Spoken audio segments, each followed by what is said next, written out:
imbas dari kegiatan calon guru penggerak yang kita lakukan. Saya sebagai salah satu peserta, kami ditugaskan untuk mensosialisasikan budaya positif di sekolah agar bisa berimbas. Jadi implementasinya diharapkan tidak hanya pada kelas saya sendiri, tapi bapak ibu guru yang lain bisa menerapkan di kelas bapak ibu guru dan terlebih di sekolah kita.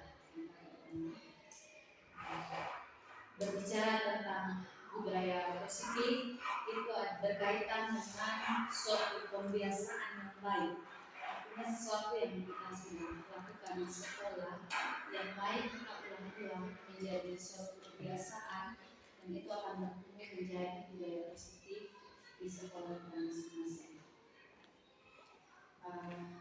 Ada beberapa hal yang melatar belakangi tentang budaya positif, jadi tidak semua yang bisa dikatakan sebenarnya sampai pada kenapa harus ada budaya positif di sekolah.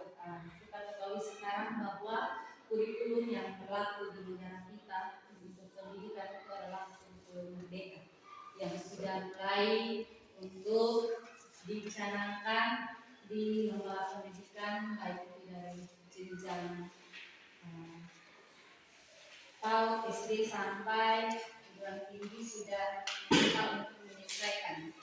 Itu ada 3 tahap untuk merdeka belajar, merdeka beroperasi dan merdeka mandiri. Jadi setiap sekolah diberi kesempatan untuk mandiri.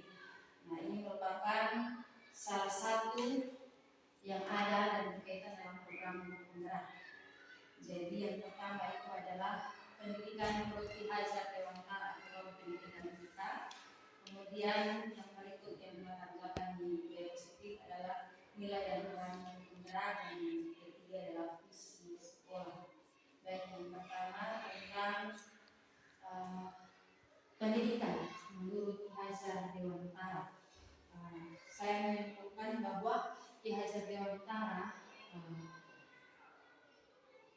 inti dari filosofi pendidikannya adalah memanusiakan manusia. Itu artinya tugas kita sebagai guru, kita menuntut peserta didik sesuai dengan kodrat alam dan kodrat zaman untuk mencapai keselamatan dan kebahagiaan bagi dirinya sendiri maupun kehidupan masyarakat. Jadi sudah sangat berkaitan dengan kurikulum merdeka. Tugas kita pun itu hanya menuntut, bukan menuntut. Kebiasaan yang masih terjadi, kita banyak menuntut dari peserta didik kita. Mereka harus bisa ini, bisa itu, mereka harus tuntas pembelajaran sampai di sini, sampai di situ. Kalau menurut KHD, pembelajaran di merdeka tidak seperti itu. Kita menuntun siswa, kita mengarahkan siswa untuk mencapai kebahagiaan, keselamatannya untuk dirinya sendiri maupun ketika dia berada di masyarakat. Hal yang berikut adalah nilai penggerak. Nah, di sini sebagai guru kita harus mengenal diri kita. Kita harus tahu kira-kira saya punya nilai apa yang dapat saya terapkan sebagai guru dalam menuntun peserta didik saya. Itu yang pertama adalah berpihak pada murid. Ini kita memerdekakan siswa, kita memberi kesempatan seluas-luasnya, sebebas-bebasnya kepada siswa atau peserta didik kita. Artinya tadi yang dibilang kodrat alam dan kodrat zaman. Kodrat alam artinya potensi siswa kita, peserta didik kita sudah punya potensi dalam diri kita. Mereka sudah punya sesuatu. Tugas kita hanya mengarahkan kita polis. Hanya mereka sudah ada dasar. Tinggal kita polis sedikit mereka sudah jadi. Kemudian kodrat zaman. Sekarang ini kita tahu bahwa sudah semakin canggih perkembangan teknologi dengan adanya HP, Android di mana-mana, mereka sudah bisa mencari sesuatu sebagai sumber belajar dan mengajar. Jadi kita menuntun dan mengarahkan. Kemudian yang berikut adalah mandiri. Guru itu harus mandiri. Dia berproses sendiri untuk menuntun peserta didiknya tanpa dia mengharapkan sesuatu dari orang lain. Misalnya, ibu mengajarkan kelas nanti buat anak-anak begini, tapi dia harus punya satu sifat mandiri. Yang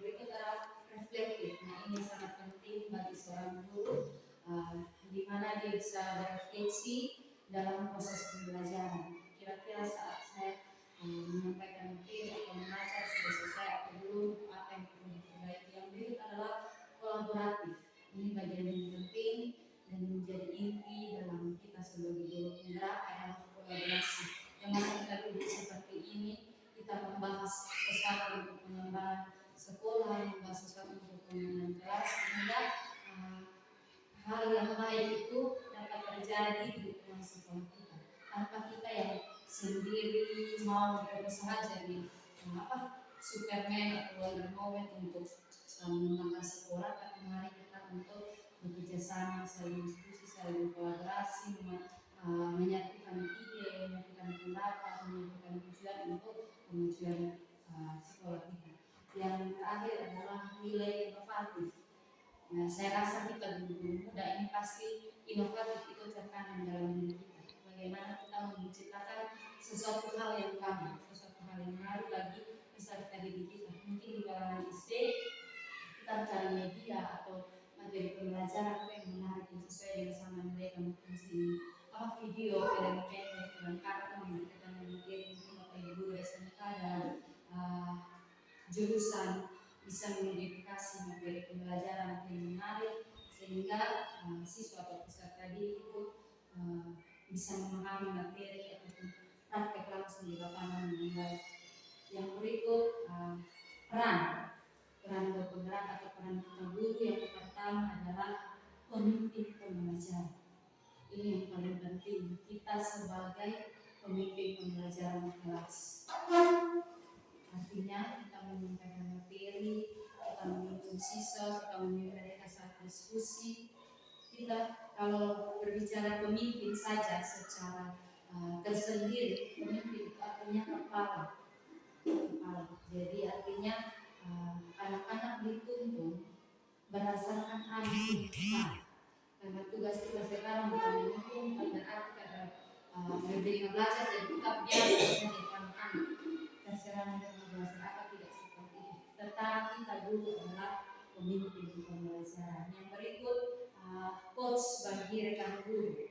Nah, seperti itu misalnya seperti yang saya praktekkan saat ini, saya berbagi pengalaman, berbagi ide yang sudah saya dapat dalam proses ini pada teman-teman guru sehingga bisa diimplementasikan bersama. Yang berikut adalah mendorong kolaborasi. Peran kita sebagai guru kita harus aktif. Intinya sekarang itu kita menjemput bola, tidak boleh kita menjemput diam. Kalau saat mungkin kita bapak-bapak mungkin kurang ya, tapi kita yang naluri ibu-ibu itu kalau duduk dan bercerita itu lebih banyak. Nah, saat duduk yang bercerita itu coba kita bahas. Misalnya saya cerita, tadi di kelas ini saya anak misalnya ini membacanya masih susah atau matematikanya kayaknya dia terlambat bicara berhitung. Nah, di situ kita membangun kolaborasi, kita bisa berdiskusi untuk mendapatkan solusi permasalahan kita saat kita pembelajaran di kelas. Yang berikut adalah mewujudkan kepemimpinan murid. Jadi selain kita sebagai pemimpin pembelajaran, kita juga harus mengajarkan kepada anak-anak sebagai kepemimpinan murid. Artinya dalam kelompok-kelompok diskusi, mereka bisa melakukan diskusi dengan teman mereka itu berjalan dengan baik. Dan yang terakhir adalah menggerakkan komunitas praktisi. Nah, ini di momen atau kesempatan ini saya juga mengajak Bapak Ibu guru dan SMK kita bentuk satu komunitas. Komunitas ini di dalam isinya kita berbagi hal baik, praktik baik, pengalaman baik yang berkaitan dengan pembelajaran. Walaupun mungkin jenjang kita berbeda, kita antara SD dan SMK, tapi untuk masalah menuntun anak belajar atau proses pembelajaran kelas dengan kita berada di desa yang sama seperti ini, kendala-kendala secara umumnya itu hampir mirip-mirip. Mungkin karena mereka hanya berbeda di usia, kita yang SD dan SMK, tapi untuk respon di kelas saya rasa tidak berbeda. Di dalam komunitas itu kita bisa saling sharing, saling memberikan ide, memberikan strategi dalam melaksanakan pengajaran. Yang berikut, ini kita masuk di budaya positif. Kira-kira menurut Bapak Ibu sendiri mana kira-kira seperti apa? Hal ini disiplin sering dihubungkan dengan hukuman. Padahal itu sungguh berbeda, karena belajar dengan disiplin positif tidak harus dengan hukuman. Justru itu adalah salah satu alternatif bermain dan kalau perlu tidak digunakan sama sekali. Jadi di sini saya rasa kamu SD juga masih belum, saya sendiri juga belum. Nah di sini disiplin itu harus dimulai dari diri sendiri. Kita harus tanamkan itu sebagai motivasi intrinsik, artinya dari diri sendiri. Jangan kita mendukung peserta didik untuk disiplin dalam merdeka belajar, hal itu tidak diperbolehkan. Jadi misalnya anak-anak terlambat, kita hukum mereka supaya mereka tidak terlambat, itu sama. Tapi bagaimana kita mengapresiasi mereka, kita memberikan pandangan dan motivasi yang positif sehingga mereka sadar dan diri mereka responnya saya harus kayak bapak misalnya ke sekolah itu karena dari diri mereka sendiri, dorongan dari diri mereka sendiri, bukan karena paksaan dari orang lain.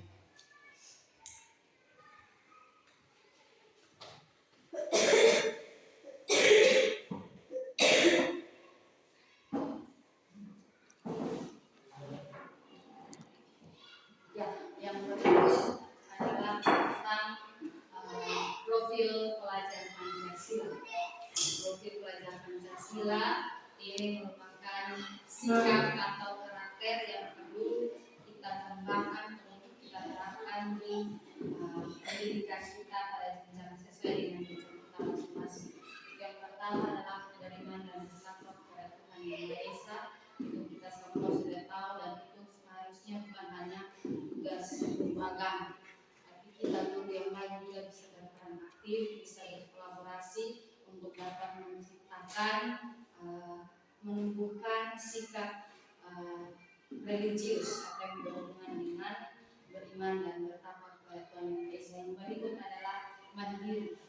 Kita harus mengajarkan kepada peserta didik untuk mandiri dalam hal ini ketika belajar. Kalau kita di SD itu masih sangat kentara ya. Kalau tidak ada guru pasti anak-anak tidak akan belajar. Mungkin setiap hari bisa terlihat kalau tidak ada guru mereka tidak belajar. Artinya dalam diri mereka belum tertanam rasa untuk menjadi mandiri. Ini yang perlu kita motivasi, kita kembangkan bersama agar kalau mereka sudah punya sifat kemandirian tanpa kita dulu sampai teriak-teriak atau kita bilang harus belajar lagi, pasti mereka dengan sendirinya sudah tahu bahwa saya ke sekolah, saya mau belajar. Yang berikut adalah bernalar kritis. Bernalar kritis ini kita mempersadari kita untuk tidak menerima sesuatu itu lurus-lurus saja, tapi mereka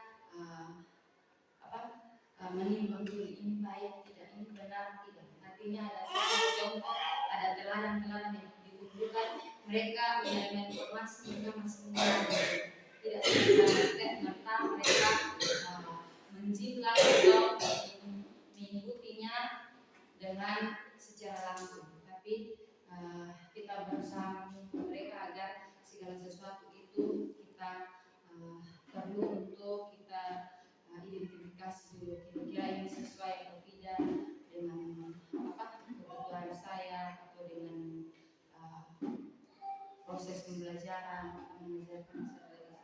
Kemudian yang berikut adalah berkebinekaan global. Artinya di sini tidak ada diskriminasi. Global artinya dia meluas dunia, menjadi tidak ada diskriminasi. Kita tidak boleh mengajarkan kepada peserta didik bahwa mereka ada di desa, berarti pikiran mereka ya berkaitan dengan perkembangan desa, tidak boleh seperti itu. Tapi kita mengajarkan mereka tentang suasana kota, apa yang ada di kota, perkembangan terjadi di kota misalnya, dan berkaitan dengan perkembangan pendidikan di luar sana, bahkan di negara yang lain. Dan saya melakukan Tuhan hal-hal seperti itu untuk memotivasi mereka.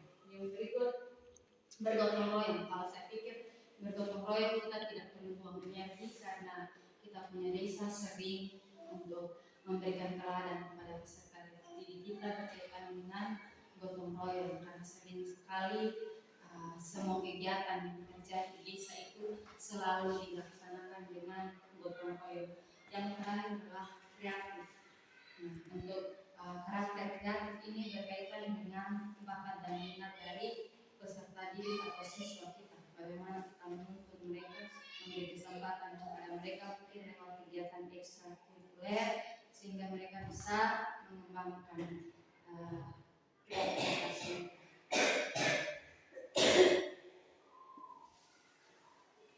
Ya, tadi yang sudah saya bilang tentang yang berkaitan dengan disiplin. Nah, ini adalah teori motivasi. Seseorang mau melakukan sesuatu itu pasti dia punya motivasi. Yang pertama, untuk menghindari ketidaknyamanan atau hukuman. Terkadang kita sendiri sebagai guru ataupun sebagai murid juga seperti itu.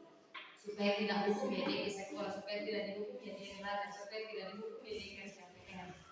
Itu adalah bukan salah satu motivasi. Itu adalah mendapatkan imbalan atau penghargaan dari orang lain. Apalagi kita taraf SD kasih gula-gula satu saja, itu luar biasa. Kalau kerja tugas mungkin tinggal menit, tapi coba kalau kerja biasa 1 jam, kalau kita tidak tuntun mereka, kita dulu tunggu, kita sama-sama berakar.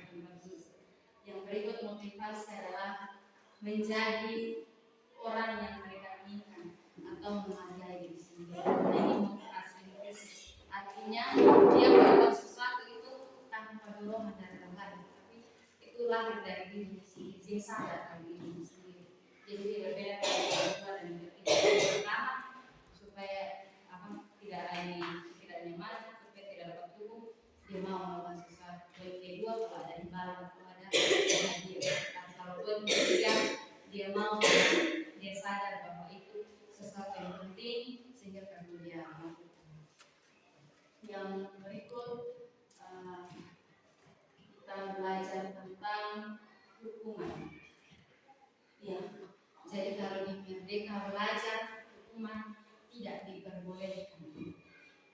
Hukuman terkadang kita bilang, saya dulu bilang menghukum mendidik. Misalnya kita suruh anak-anak menulis, saya tidak akan mengulangi hal ini lagi, misalnya sebanyak 100 kali atau 1 halaman buku, atau saat istirahat karena dia buat kesalahan kita suruh dia tinggal dalam kelas 5 menit kerja soal baru keluar. Nah, itu bukan hukuman mendidik. Hukuman tetaplah hukuman dan itu tidak diperbolehkan dalam proses pembelajaran. Kenapa? Karena yang pertama itu pasti menyakitkan.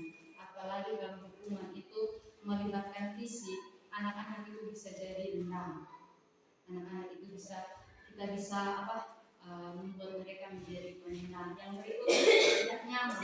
Dan itu memang kita lihat kalau kita sudah hukum, misalnya berlebihan, pasti dia mau bermain dengan kawan saat itu pasti dia akan minum. Pasti dia akan minum sendiri dulu. Yang berikut model paksaan. Yang berkaitan dengan hukuman itu pasti paksaan. Karena seharusnya dia tidak mau lakukan hal itu, tapi kita paksa harus. Yang berikut poin berikut adalah tidak percaya diri. Nah, ketika anak-anak sering kita hukum, maka rasa percaya diri mereka perlahan akan hilang. Ketika kita meminta dia untuk melakukan sesuatu, dia pasti tidak mau. Karena dia juga menimbang tadi motivasi itu. Jangan sampai saya buat tapi salah, ibu kembali atau aku kembali. Saya juga berangkat dari dulu yang seperti itu. Saya di guru penggerak saya disadarkan. Saya sering sekali menghukum anak-anak saya sering keras tentang pola fisik. Tapi saya bersyukur adanya program guru penggerak ini di semester ini masih untuk fisik. Puji Tuhan sudah hampir beberapa bulan masuk, saya tidak pernah melakukan, dan saya sudah punya komitmen dalam diri saya untuk tidak memukul atau memukul secara fisik, karena itu saya takut imbasnya sampai terakhir adalah negatif. Hukuman itu memang tidak baik.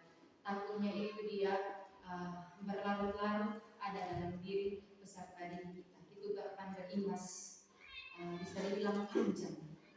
Kalau kita memberi hukuman dan sampai kita sudah buat dia menjadi pendendam atau rasa percaya diri dia sudah hilang, itu imbasnya sangat luar biasa yang bisa datang dari Maka di sini saya bersyukur saya ada dalam program ini. Saya disadarkan bahwa tidak lagi boleh menggunakan hukuman-hukuman khususnya dalam fisik, verbal juga, misalnya kata-kata yang kasar juga kita berusaha untuk mengurangi. Kalau kita menghindari itu mengurangi dirinya siswa anak ini. Kalau kita pelajaran dulu, saya pernah menerapkan kelas saya memberi reward atau bintang. Jadi ketika saya memberi soal dan ada peserta didik yang menjawab, saya kasih bintang, saya tempel. Saya sudah siapkan nama mereka di karton, kemudian saya tempel. Tapi ternyata itu juga tidak sesuai dalam kurikulum mereka. Kenapa? Karena ada pengaruh jangka pendek dan jangka panjang. Saat kita menggunakan reward atau misalnya pagi, ada yang datang lebih awal, kita bisa misalnya tadi saya kasih contoh permen, kita kasih permen misalnya. Besok-besok kalau tidak ada permen, pasti dia datang terlambat atau di kelas. Tidak ada bintang lagi yang kita kasih atau tidak ada sesuatu penghargaan, pasti dia tidak ada. Artinya ada pengaruh yang tidak baik bagi peserta didik juga. Jadi cukup kita mengapresiasi peserta didik dengan kata-kata motivasi, kita menyemangati mereka. Artinya kita menghargai mereka, tidak cukup tanpa kita memberikan penghargaan yang kita lihat poin berikut tidak efektif, merusak hubungan, mengurangi ketepatan, menurunkan kualitas, mematikan kreativitas, menghukum dan motivasi diri. Artinya penghargaan itu pengaruhnya banyak. Ketika kita sering memberikan penghargaan dan suatu ketika berhenti karena mereka sudah merasa ketergantungan, ibu ini pak ini sering kasih saya hadiah, sering kasih saya penghargaan, mereka akan merasa tergantung. Dan saat hal itu tidak kita lakukan, maka semuanya akan berhenti. Misalnya kualitas belajar dia pasti akan menurun, kreativitasnya dia pasti akan menurun karena kita ada penghargaan. Sehingga dalam merdeka belajar kita juga sebagai guru ditantang dan dituntut untuk tidak lagi menggunakan penghargaan yang sifatnya memberikan ketergantungan kepada siswa. Jadi cukup saja misalnya sekarang ada tepuk salut atau tepuk bujo atau kita memberikan kata-kata motivasi, kamu hebat, kamu luar biasa, itu merupakan penghargaan yang bersifatnya motivasi intrinsik. Jadi ketika kita kasih kata-kata positif yang kita ulang setiap saat, itu akan memotivasi peserta didik kita dari dalam diri sendiri, sehingga dia tidak perlu lagi mengharapkan nanti kalau ibu kasih beta gula-gula atau ibu kasih beta hadiah baru beta mengejar tugas atau beta mau rajin bersihkan di kelas ataupun rajin di sekolah. Hal yang berikut adalah kebutuhan dasar manusia. Ini mungkin sebagai guru hal ini yang kita lupakan, bahwa peserta didik kita seperti tadi di Hajar Lengkap memanusiakan manusia. Yang kita didik, yang kita ajar adalah seorang anak manusia seperti anak-anak kita juga. Mungkin ada yang belum punya anak tapi akan berproses ke situ dan sudah pernah menjadi seorang anak.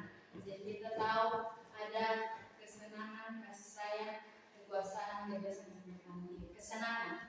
Nah, terkadang ada anak-anak yang mungkin di rumah bisa dibilang dia kurang senang. Jadi saat datang ke sekolah itu dia mencari kesenangan. Nah, saat dia mau mencari kesenangan itu mungkin bisa saja dia menimbulkan masalah atau dia buat pulang. Itu kita dulu harus menyadari. Kemudian kasih sayang. Dia berangkat dari rumah yang kurang perhatian dari orang tua. Nah, saat di sekolah mungkin dia mencari kasih sayang dengan teman-teman, dengan bapak ibu guru atau bapak kepala sekolah. Yang berikut adalah kekuasaan. Dia ingin menguasai juga, walaupun dia siswa, walaupun dia peserta didik, tapi dia ingin menguasai, juga menguasai teman yang lain. Itu adalah kebutuhan. Yang berikut adalah aktivitas kebebasan. Nah, kebebasan ini kita tahu kita anak-anak hanya kebutuhan utama ini. Kalau di berbagi saya rasa mungkin ini mereka kebutuhan paling besar dicari di sekolah. Karena kalau misalnya kita pakai lonceng masuk istirahat dan keluar istirahat, kalau dengan bel keluar istirahat itu mereka cepat sekali. Tapi saat kita bunyikan lonceng masuk itu susah sekali. Artinya kebutuhan mereka kebebasan itu besar. Yang berikut adalah bertahan hidup. Itu berhubungan dengan sandang, pangan, dan pakan. Kita harus menyadari itu.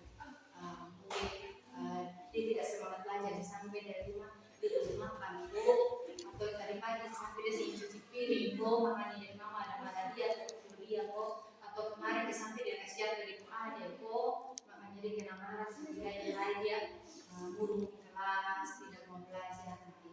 Jadi sekarang kita berusaha untuk selain mengenal diri kita sebagai guru, kita punya nilai apa, kita juga harus bisa mengenal peserta didik dan siswa kita. Kita harus tahu, kita harus menghargai mereka orang lain. Itu yang harus kita pahami. Sehingga apabila ada anak-anak yang misalnya buat masalah, kita jangan langsung menghukum mereka, nanti kita harus belajar. Tapi kita mencari tahu kira-kira alasannya apa dia buat hal ini.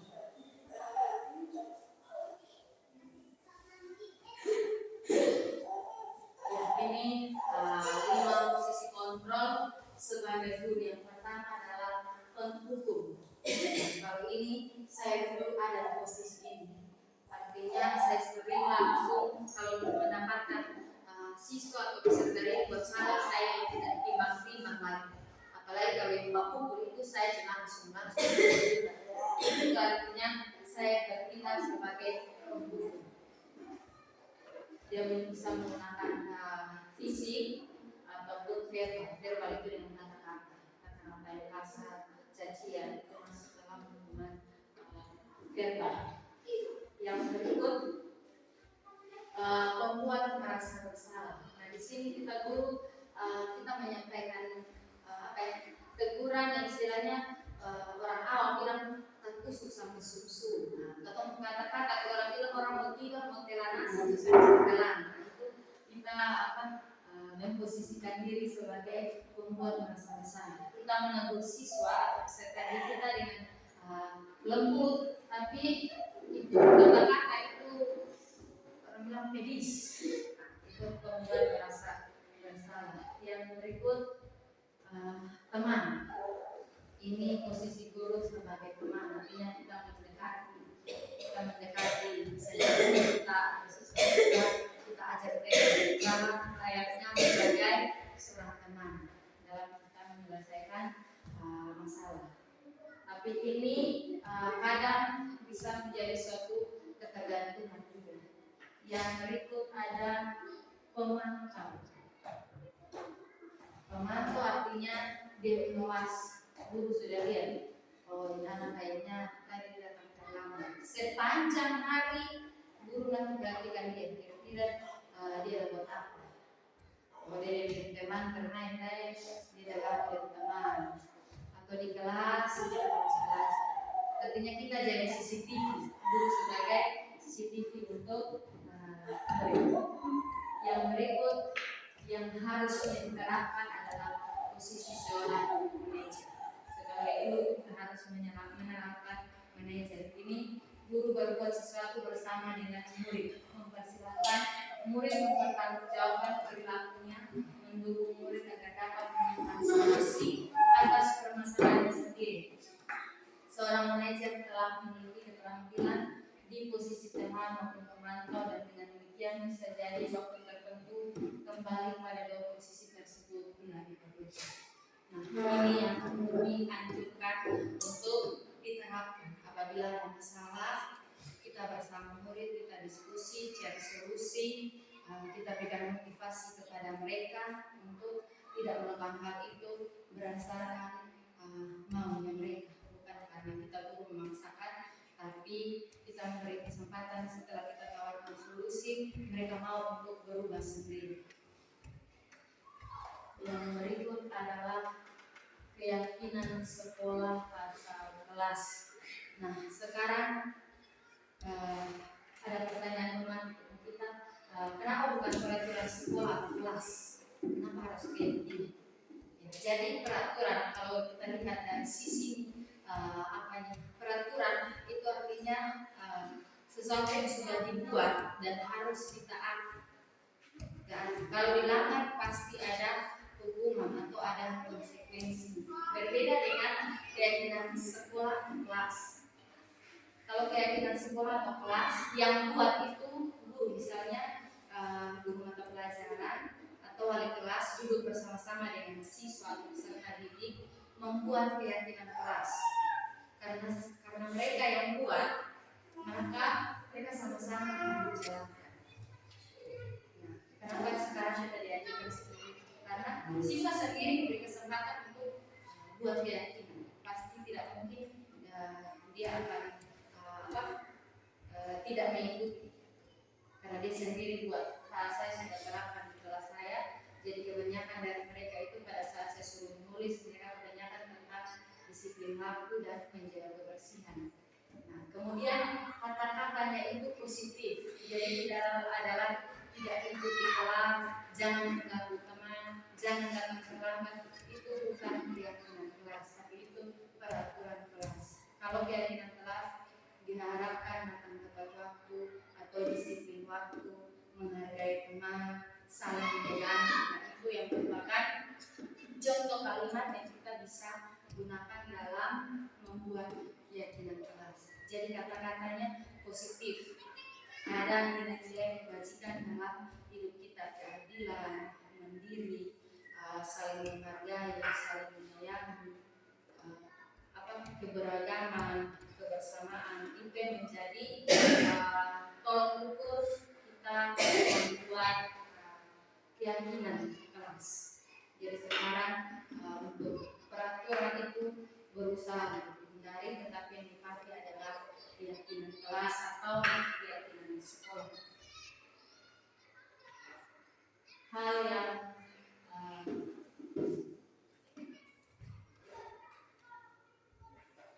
ini tadi contoh penyelesaian masalah dengan posisi seorang manajer.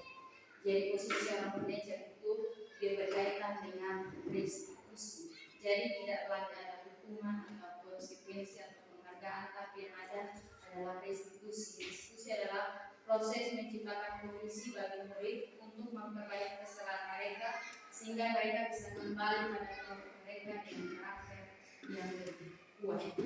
Dari sini ada 3 tahap. Yang pertama, menstabilkan identitas. Yang kedua, validasi tindakan salah, dan yang ketiga, menanyakan keyakinan. Jadi manfaat kita buat keyakinan keras itu ada. Saat anak-anak buat masalah, kita panggil untuk diskusi, kita tanya kira-kira keyakinan kelas yang sudah mengulangan ini.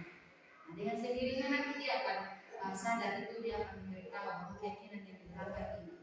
Jadi tidak lagi dari guru saja yang harus bilang kamu salah, kamu tidak sesuai dengan kamu, tidak. Tapi sama-sama diskusi untuk menstabilkan identitas, validasi tindakan yang salah, dan juga menanyakan keyakinan. Ini nanti saya akan beberapa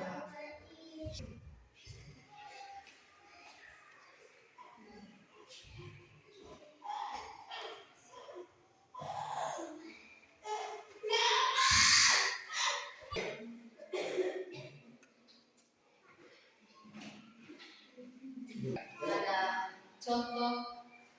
Saya menyelesaikan masalah dengan menggunakan segitiga restitusi. Itu ada ini stiker laptop ini tidak tahu. Tidak ada.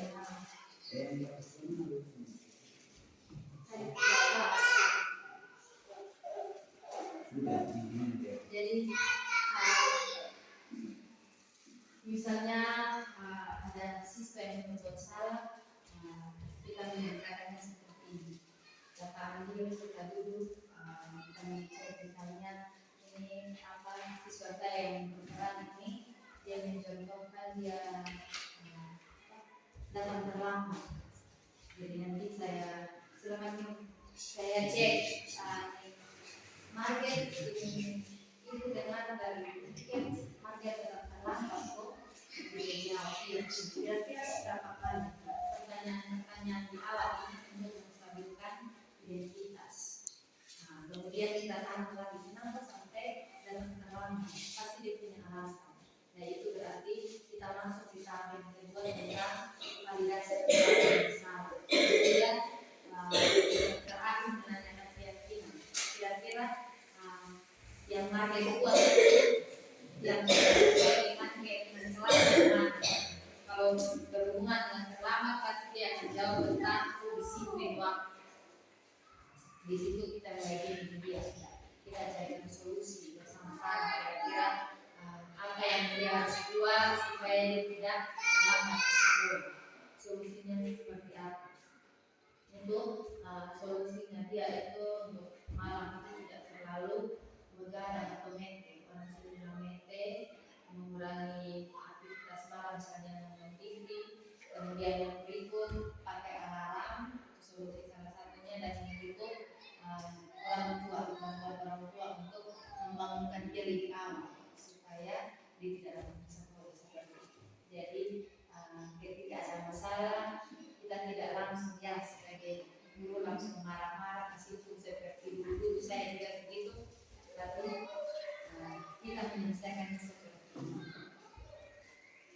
Dan kalau ini sudah bisa kita terapkan di kelas kita, di sekolah kita, pasti dampaknya sangat baik. Karena kita berusaha untuk mendekatkan diri dengan siswa kita dan peserta didik kita. Kita berusaha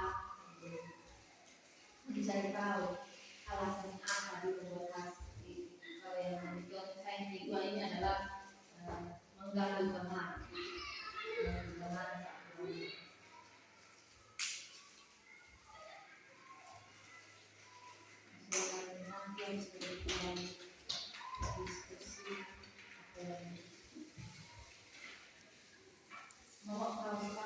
Guru baik dari tingkat PAUD sampai SMA, jadi kalau sampai dosen-dosen itu mungkin tidak, tetapi yang ada di jenjang itu sangat penting. Karena pengalaman saya untuk Pak itu saya sudah dampingi dan mungkin dia sudah mendapatkan panen hasil. Jadi yang saya harapkan, saya juga berterima kasih dan Indonesia sudah memperangkat yang namanya kolaborasi dengan teman sejawat, dengan baik kepala sekolah dan juga bagus. Jadi karena memang ibu yang ada di SMK, itu sekali kita mau bilang satu lokasi. Kalau ketika kami kuat dan ini belum bisa pasti karena ini kita umumnya tidak punya tugas guru. Memang kewenangan untuk dinas pendidikan SMA itu adalah provinsi, tetapi guru penggerak ini dia punya motor itu ada di provinsi. BGP. Dan kebanyakan yang jadi pedang itu adalah guru dari SMK. Dari ibu yang masa depan setelah muda ini kelahiran 90-an, 90-an. Hanya beberapa, kebanyakan 90-an. Kalau kebayangan itu istilah masih coba. Tapi masih sangat bisa, karirnya masih mendukung. Sudah ya positif di sekolah ini. Memang dulu kita pernah tahu. Ini juga kalau saya sebelum jadi kepala sekolah juga masih itu juga. Ibu punya karakter sedikit otak keras lebih dari saya. Tapi dengan adanya ibu juga satu pengalaman saat sudah punya pasangan dan ada anak, menurut saya dari sendirinya berubah. Jadi di ibu juga namun ibu, semua tidak ibu. Ketika kita memang ada itu dengan sendirinya akan berubah. Padahal yang itu juga belum ada anak, maka belum merasakan jadi kotor dan dikasih baik. nilai positif hukuman itu yang sebenarnya biasa orang bilang aku sedih kesalahan langsung, padahal ada satu lembaga yang tugasnya melindungi. Nah, kita kami juga menjadi penghukum. Jadi sebenarnya ada dia punya, kalau memang kalau di negara Indonesia itu sebenarnya kalau memang kesalahan tetapi bukan tugas kita sebagai guru.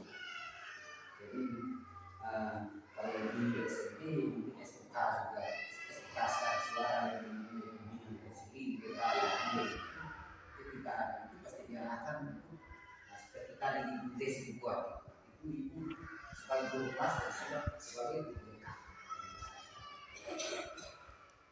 Jadi sangat penting terkait ibu sekolah dan tetapi ketika nanti kalau sudah menerima sudah dimakan masalah CDP ini adalah jangka waktu. Mereka masih banyak yang kasih masukan, jadi masih sosialisasi untuk kasih turun karena nanti angkatan berikut tidak harus keluar. Nah dulu kalau bilang kalau macam kamu maka David Eva Yafet itu Indonesia sudah tidak sih. Kalau sudah sudah sih. Sekarang punya sih juga harus juga. Jadi untuk sertifikat PPD ke depan biasa sah. Nanti yang ke depan. Jadi kalau bapak ibu yang masih ada di masa depan masih ada satu saat kalau nanti kita sudah baik dan nanti diangkat sebagai PNS ini satu saat ini sudah bilang nanti dimulai sudah langsung ke jadi tidak perlu di apa pada PPT atau mana sudah langsung tetapi dulu yang bisa dulu tidak semua guru bagian besar akan jadi ini sangat penting kita saling dan kegiatan di SMA kalau dapat disalurkan betul karena kami juga punya anak di sini kami punya rekan kami tetapi tidak pilihan itu ya saling kolaborasi tujuan kita sampai tercapai. Kalau dulu semua materi bergerak ini sebenarnya biasa juga yang dulu saya alami kami dulu karena dulu tidak persiapan dalam saksi. Kau ini mungkin sama ilmu jiwa ini pun sudah siap sehingga kita akan desktop. Kenapa kau berdiri begitu? Kalau kita mau lihat secara kita tidak punya persiapan, ya. Jadi itu yang perlu kita bukan lupakan itu. Nah, kita mulai yang positif itu yang perlu dikembangkan. Dan memang di sekolah itu ada tata tertib, tetapi bukan ini apa? Tata tertib itu memang dikepas. Nah saja harus ada. Kita akan masuk ke berapa dan berdoa dan segala. Tetapi ketika dia melanggar kata tertib, tidak boleh menjatuhkan hukuman. Kita harus jalani dengan cara sebagai guru yang dijalankan. Contoh dia terlambat tadi disebutkan, ada ruang karena dia akan merasa minder kalau dia tegur di kawan-kawan. Dan kalau di SD kalau sudah itu berarti dia akan maju. Ada yang berteriak, terlambat, maka dikunci.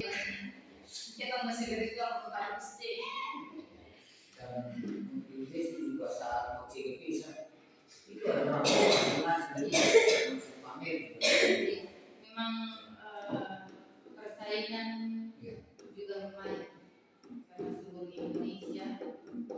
Jadi kalau hidupnya esai memang banyak yang terjebak karena dia tentang karakter. Ada yang sampai waktu saya bersedih dengan bagus karakter. Jadi dia kerjanya ketok kasih bahasa teori ya. Dia jawab jangan langsung mendeki ketika perempuan jangan sebelum pisau itu dia buat begitu. Dia minta begitu supaya kita bisa lebih karakter yang banyak. kami di sini sudah baik, tetapi mungkin menurut dia kayak om kemarin beda Indonesia sekarang sudah bisa walaupun agar kita salahkan kalau sekarang berapa kelas 2 istilah sudah bisa bergerak. Nah, ini apalagi sudah 2 tempat kami juga pasti bilang kita kami memang ini guru mata pelajaran sekarang berbagai tugas pasti jadi kelas nah ada SD yang mau pergi untuk pendidikan ya saya terima saya sekarang mau supaya saya pensiun nanti baru negara lihat bagaimana tapi saya mau nah dulu kita bilang soalnya harus depan sudah ingat kok depan sini sudah bisa tidak mempersiapkan ini dan kita harus terima dulu pendeta datang soalnya kami apa mana kuliah ini kalau dia ada memang masih banyak anak-anak yang sejak beda kamu susu ke PGC tapi kenapa itu sama itu memang penyakit begitu kami karena dia mau terlalu bisa yang tahu kami di sini itu kita sama dari PGC tapi mama bilang juga di PGC saat mama pernah begitu PGC saya di dalam negara ada dibandingkan dengan ini SMP SMA satu hal jauh sekali itu waktu tidak paham ini yang kedua yang mau pensiun bagaimana cara mengurangkan dari sekolah banget kemarin saya kami rapat di kami dulu kami memang ini bahkan yang umur sudah dapat pembagian tugas karena siapa lengkap nah ibasnya sekarang ini bahwa kami mau contoh kita saya ada ini masuk di sini dari mana saya boleh maka kendala ini contoh tambahan 2 orang memang kedua dari sini biasa potong ikut toh jadi dong pada dong hanya ikut di bendera atau dapat kontras nah kebanyakan pasti beta pasti dengar tuh seperti itu kalau dong mau ikut saya kalau dapat kontras suami media materi terlalu bagus kalau kita mendalami kita terapkan apalagi ada kolaborasi begini terlalu bagus jadi yang untuk kepala Indonesia mereka mau di mana ada kursi film mansa apa kok? Saya tahu yang mansa. Apa kemana? Yang kepala ini? Iya, kepala BGP. Ya, orang Jawa. Ya baru itu karena ketong yang peserta kan banyak juga yang PPG itu, jadi dia bilang sudah terlanjur tidak apa-apa karena mereka sudah terlanjur mau tes. Tapi sebenarnya kalau guru penggerak tidak perlu tes awal, tidak perlu belajar. Langsung post tes dan pasti lulus. Suara di sini terlalu banyak kemudahan. SMA, SMK itu yang paling menarik itu yang Advensa. Itu di situ yang guru seni ini dia tidak bisa bergerak karena teater drama itu tidak boleh diajarkan karena anak itu tidak boleh menari yang heboh-heboh karena ada denominasi gerejanya kan sudah boleh itu melanggar sesuatu yang sakral begitu jadi yang menari apalagi bagian perhiasan itu mereka sudah boleh terus drama sudah boleh juga karena dalam ajaran mereka itu tidak boleh di bioskop jadi ibu cerita bilang jadi begitu saya mengajarkan juga ikut saja soalnya denominasi gereja itu kental sekali karena hari Sabtu kan mereka tidak belajar pasti gereja, bukan asrama jadi pendalaman agamanya lumayan. Jadi kalau ada pembelajaran tertentu yang sudah bertentangan dengan mereka punya gereja berarti tidak boleh gereja. Bagaimana dengan Ibu CDP tentang pendapat Bapak Kahdi itu tentang tugas seorang guru itu menuntut siswa bukan menuntut siswa. Nah, sementara dari Kementerian bahkan Dinas Pendidikan mereka menuntut guru supaya harus mencapai target seperti ini, bahkan di visi misi saja. Nah, kita harus contoh akreditasi harus presentasinya berapa baru bisa dapat angka A atau B. Masih saya senang sekali kalau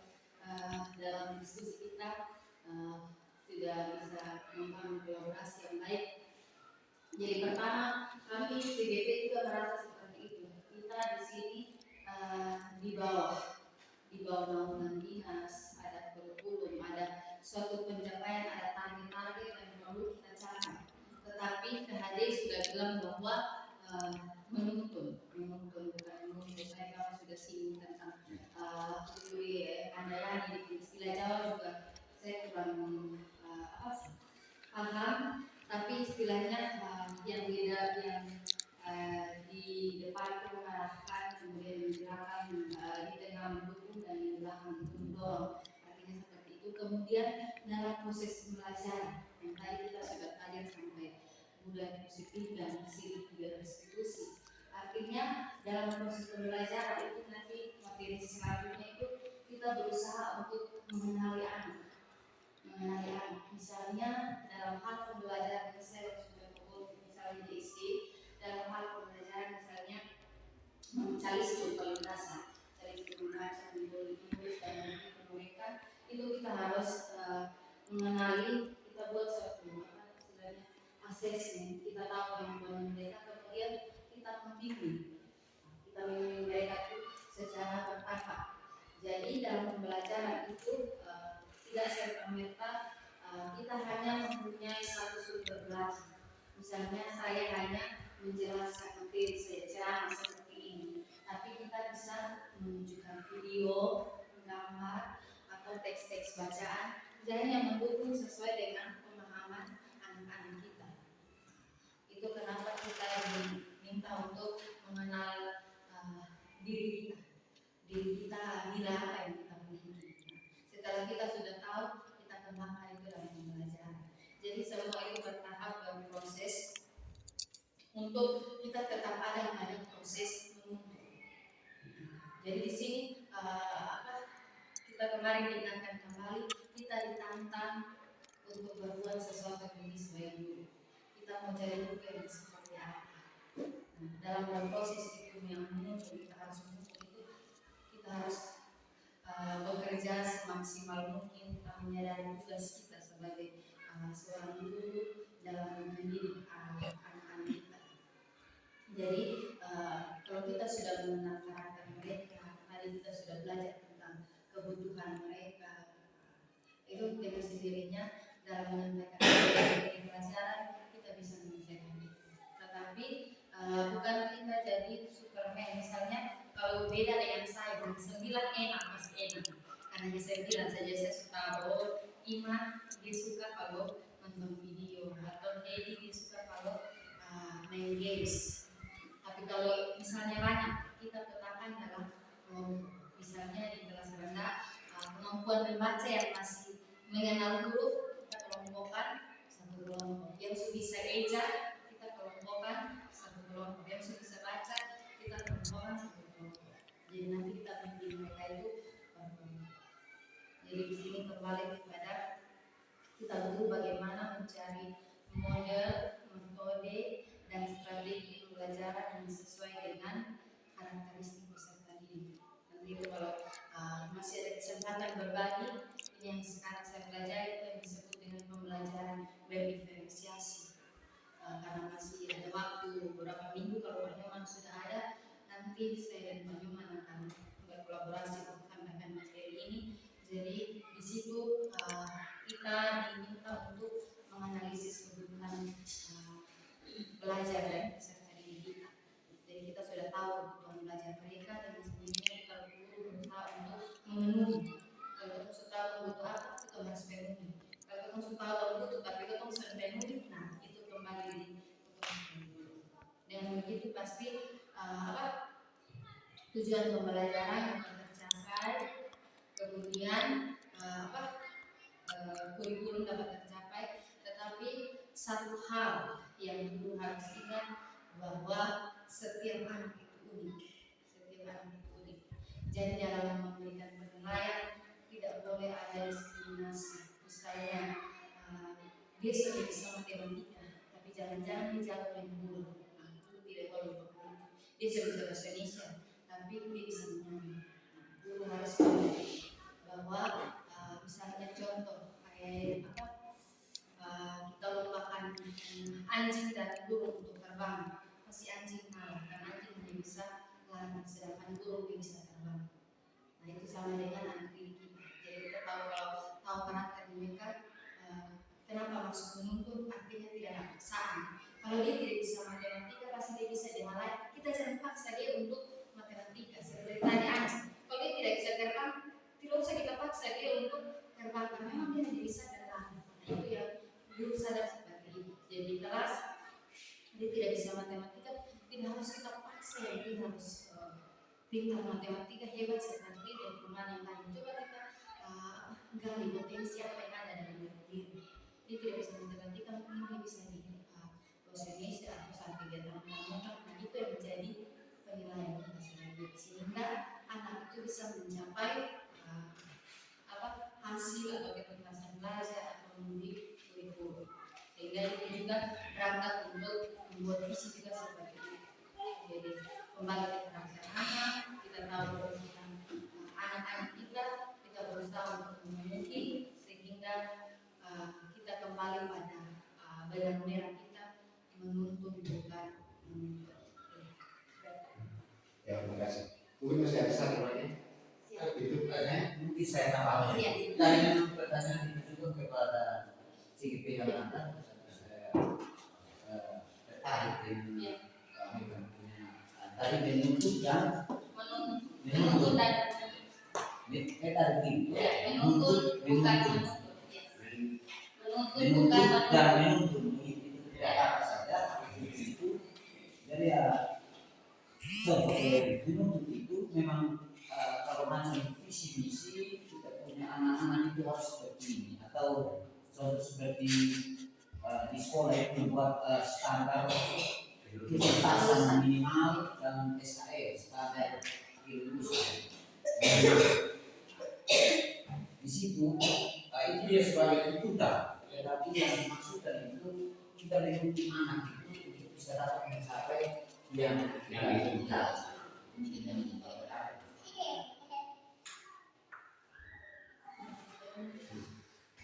Baik, pertanyaan berikut yang berikut tentang CGB.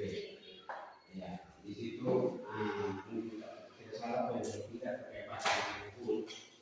Coach bagi rekan guru. Rekan guru ini di sini tadi CGB sudah menjelaskan bahwa sebagai pengajar untuk mungkin yang menjadi pertanyaan bagi saya itu, apakah tugas atau peran CGP ini hanya dalam di lingkungan sekolah itu hanya dalam hal mengajar, atau dalam kebutuhan yang lain juga bisa melaksanakan peran tersebut. Jadi yang sudah dilihat itu ada banyak peran. Jadi kita menyesuaikan dengan kebutuhan yang ada di sekolah. Kita sudah dibimbing dulu, bisa jadi terutama berbagai hal bahwa kita adalah pelajaran, kemudian mereka tanya itu coach lagi rekan guru. Nah itu kita seperti sekarang membagi pengalaman, membagi praktik baik, hal baik, materi yang sudah saya dapatkan, saya bagikan di teman-teman untuk bisa diterapkan di kelas. Kemudian selain itu yang paling penting yang tadi saya garis bawahi bahwa yang perlu kita bentuk, yang saya ajak kalau bisa di SMK juga, mari kita bentuk komunitas praktis.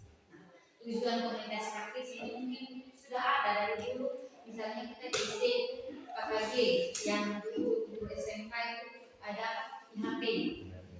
IHP itu mata pelajaran, kita di SD itu ada KKG kelompok kerja dulu itu mungkin di sini sudah tidak dijalankan, tapi itu yang dimaksud dengan komunitas praktisi.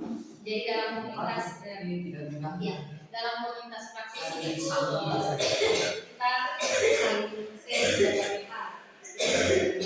Misalnya di kelas ada masalah dalam pelajaran atau belajar perkembangan belajar anak, nah kita diskusi dalam kelompok itu. Misalnya dalam kalau tidak KKG ya kita sendiri saja. Saya sudah rencana apa kalau kembali kalau kebetulan penyuman ada di Batu Bisa, jadi mungkin saya di SD saya rencana untuk komunitas praktisinya di antara dua sekolah ini kan kebetulan kepala sekolahnya satu rumah, jadi dari satu rumah jadi pasti sangat mendukung kita betul-betul untuk berkolaborasi. Jadi tujuan dan peran pentingnya itu adalah kolaborasi dan menggerakkan komunitas praktisi.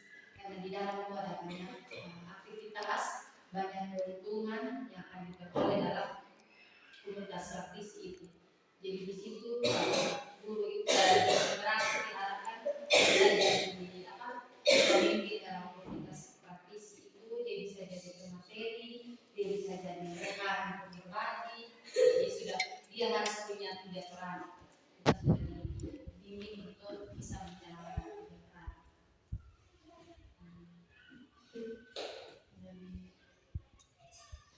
Berlanjut. Dari ibu mungkin ada yang mengganjal, saya tidak bisa jawab nanti kita jawab lagi dari waktu. Mungkin dari tadi materi tertarik di bagian mana kita bisa belajar bersama, mendalami materi-materi yang lebih menarik kalau Bapak Ibu masuk dalam program itu terlalu menarik.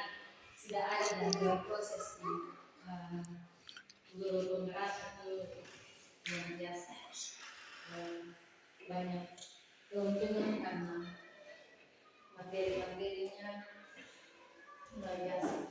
Jadi kita selalu diminta untuk kegiatan refleksi setiap diskusi, misalnya diskusi seperti ini kita diminta refleksi. Kira-kira hari ini kita dapat apa, hal menarik apa yang kita dapatkan, kemudian kira-kira yang sudah kita dapatkan, kira-kira ada tantangan soal saat kita mau terapkan. Nah, kalau ada tantangan, solusinya seperti apa? Nah, setiap kali kita kegiatan itu di akhir kegiatan kita diskusi. Jadi kita merefleksikan setelah dapat materi.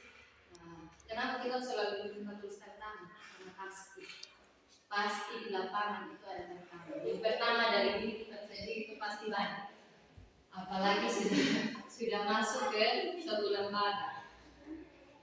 Selain dari diri, dari keluarga, lembaga, itu pasti ada tantangan. Sehingga di setiap akhir kegiatan kita diminta berefleksi kira-kira apa yang kita dapat, kemudian saat penerapan tantangan apa kita diminta untuk sama-sama carikan solusi. Karena seperti kemarin saya mau sosialisasi tantangan saya karena diminta ya paling tidak bisa sampai 8 sampai 10 orang. Tapi kalau dilihat dari kenyataan saya tidak bisa. Jadi saya setiap program di BP mungkin tidak bisa. Jadi saya kasih solusi plan kira-kira apa. Oke, bisa satu atap dengan SMK. Bilang bagus. Coba silakan ajak saja rekan guru dari SMK kalau yang bergabung itu luar biasa. Dan puji Tuhan setelah kemarin karena saya juga masih ada dan setelah saya dekati beliau sangat mendukung dan memang kemarin beliau ada titip pesan Bapak kalau mereka sudah membuat rencana untuk IHT di tingkat SMK SMA IHT. Jadi kalau nanti kegiatannya berjalan, kalau kita tidak sibuk, kita mau ikut Bapak diperbolehkan oleh Bapak Jepsi.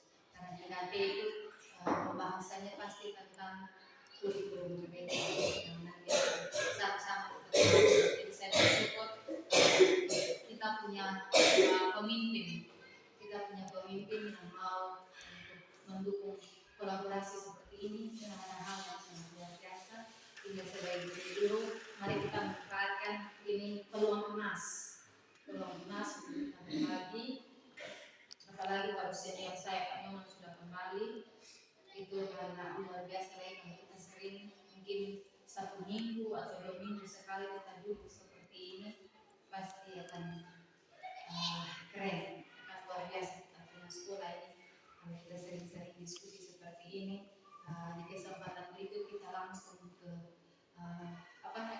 kenyataan konkret kita di wali kelas, mari kita langsung diskusi tentang kita punya anak-anak dari SMK juga kita saling mengerti pasti perkembangan dari kita punya sekolah itu luar biasa dan Bapak kepala sekolah saya dan Bapak Kepse SMK juga punya visi dan misi yang saya pikir tidak jauh berbeda untuk mendukung. Jadi kemarin saya sangat senang juga karena respon Bapak Kepse untuk mendukung dan berkolaborasi luar biasa karena sudah langsung menginformasikan kalau kita SD maupun juga menjaga di hati. Jadi terima kasih untuk kesempatan yang luar biasa untuk kita membangun kolaborasi ini sehingga kita saling mendukung dalam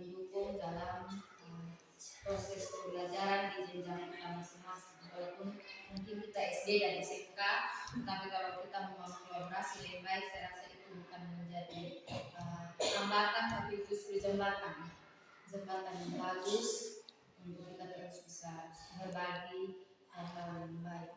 Karena saya rasa materi-materi yang dipenggarakan, materi-materi umum yang perlu kita terapkan bersama. Mungkin masih ada yang mau ditanyakan. Terima kasih untuk kegiatan hari ini. Saya sangat bersyukur berada di tengah-tengah orang yang luar biasa yang mau mendukung, yang mau merespon sesuatu yang baik tentunya untuk kemajuan pendidikan di lembaga kita masing-masing. Tidak ada hal lain yang mendasari atau tidak ada tujuan lain selain dari kita masing-masing punya mimpi yang sama, kita punya tujuan yang sama. Kita mau supaya di kemudian hari anak-anak yang kita mimpi, mereka berhasil, mereka bahagia. Itu adalah jati diri kita sebagai seorang guru. Seperti itu saat kita lihat mereka sukses nanti, itu kemarin kita sharing, kita punya anak apa pasti bisa jatuh. Nah, untuk mencapai itu kita lewati proses-proses seperti ini. Kita punya komitmen, ingat bahwa segala sesuatu kita mulai dari diri kita sendiri. Kita mengenali diri kita menghargai diri kita dulu. Kita berproses untuk bisa menghargai istilah diri kita menjadi mereka yang baik. Kalau kita sendiri belum mengenal diri kita, kira-kira nilai apa yang saya punya, kita akan kesulitan untuk menjalankan proses menuju ini. Jangan sampai kita bawa mereka salah arah. Jangan sampai kita mengarahkan mereka tapi salah arah. Ingat tanaman padi, kita pupuk, kita siram, kita rawat dia untuk menghasilkan bibit padi yang baik. Bukan kita buat padi menghasilkan jagung. Itu yang menjadi tujuan pendidikan saat ini untuk hadir. Kalau tanaman padi kita rawat menghasilkan padi yang baik, bukan berarti kita guru merawat padi untuk menghasilkan jagung.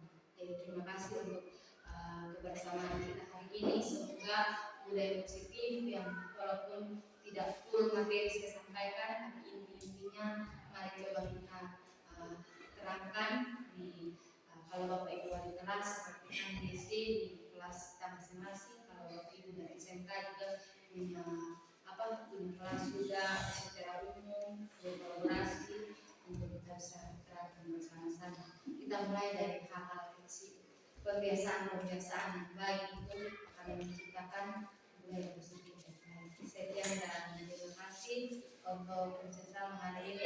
Biasa untuk diskusi